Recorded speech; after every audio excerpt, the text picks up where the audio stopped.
पिछले कुछ महीनों में बिहार में शराबबंदी को लेकर राजनीतिक और सामाजिक चर्चाएं तेज हुई हैं। मादक पेय उत्पादक संगठन सीआईएबीसी ने बिहार सरकार से अपील की है कि वह शराबबंदी पर दोबारा विचार करे और इस विषय पर एक सर्वे कराए। उनका तर्क है कि इससे न केवल सरकार को टैक्स राजस्व मिलेगा, बल्कि अवैध शराब कारोबार पर भी अंकुश लगेगा। कुछ उद्योग संगठनों का यह भी कहना है कि बिहार में शराबबंदी के कारण पड़ोसी राज्यों को आर्थिक लाभ हो रहा है, क्योंकि वहां से तस्करी के रास्ते शराब लगातार आ रही है। राजनीतिक दृष्टि से यह मुद्दा और भी संवेदनशील है। विपक्ष लगातार यह आरोप लगाता रहा है कि शराबबंदी ने केवल गरीब और मजदूर वर्ग को परेशान किया है, जबकि अमीर और प्रभावशाली लोग किसी न किसी तरह शराब प्राप्त कर लेते हैं। कई विपक्षी नेताओं का कहना है कि नीति ने सामाजिक न्याय की जगह असमानता को जन्म दिया है। दूसरी ओर सरकार का कहना है कि शराबबंदी से परिवारों में शांति आई है और घरेलू हिंसा जैसे मामलों में कमी आई है। सामाजिक दृष्टिकोण से भी राज्य बंटा हुआ है। ग्रामीण इलाकों में कई महिलाएं अब भी शराबबंदी का समर्थन करती हैं, क्योंकि उनके अनुसार इससे घरों में झगड़े कम हुए हैं। लेकिन युवा वर्ग और व्यापारी वर्ग इसे आर्थिक नुकसान के रूप में देखता है। जो लोग राज्य के बाहर काम करते हैं, उनका कहना है कि बिहार लौटने पर शराब न मिलना उन्हें अजीब स्थिति में डाल देता है। आर्थिक दृष्टि से देखें तो शराबबंदी के कारण सरकार को हर साल हजारों करोड़ रुपए के राजस्व का नुकसान हो रहा है। पहले शराब बिक्री से राज्य को जो टैक्स मिलता था, वह अब समाप्त हो गया है।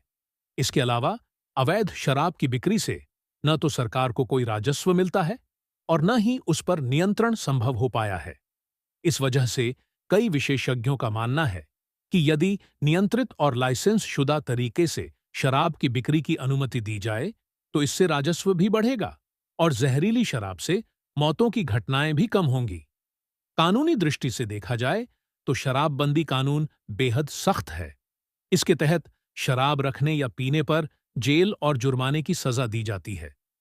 लेकिन अदालतों में ऐसे मामलों की भारी भीड़ लग चुकी है, जिससे न्याय व्यवस्था पर अतिरिक्त दबाव पड़ रहा है।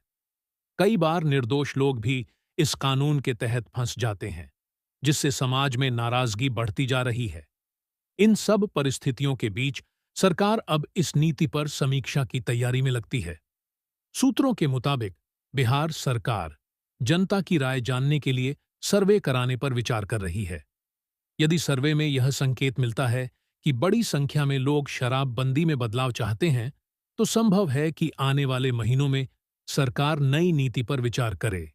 हालांकि सरकार अब भी यह कह रही है कि शराबबंदी एक सामाजिक सुधार है और इसमें डील देने का कोई तत्काल निर्णय नहीं लिया गया है। राजनीतिक जानकारों का कहना है कि यह मुद्दा अब 2025 और 2026 के चुनावी एजेंडे में प्रमुख हो सकता है।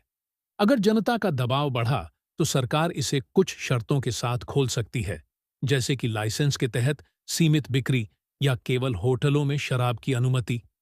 लेकिन पूरी तरह से शराब चालू होने की संभावना फिलहाल बहुत कम मानी जा रही है, क्योंकि सरकार के लिए सामाजिक विरोध का सामना करना आसान नहीं होगा। वर्तमान संकेतों से यही लगता है कि शराबबंदी को लेकर सरकार जनता की नब्ज टटोल रही है।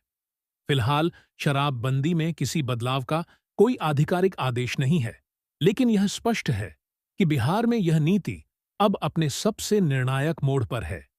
आने वाले महीनों में यदि सर्वे या जनमत संग्रह के परिणाम शराबबंदी के खिलाफ जाते हैं, तो संभव है कि 2025 के अंत या 2026 की शुरुआत तक राज्य में नियंत्रित तरीके से शराब बिक्री की अनुमति दी जाए। लेकिन अभी के लिए शराबबंदी जारी है और सरकार इसे समाज के हित में बताती है। वहीं जनता का एक बड़ा हिस्सा बदलाव की उम्मीद लगाए बैठा है।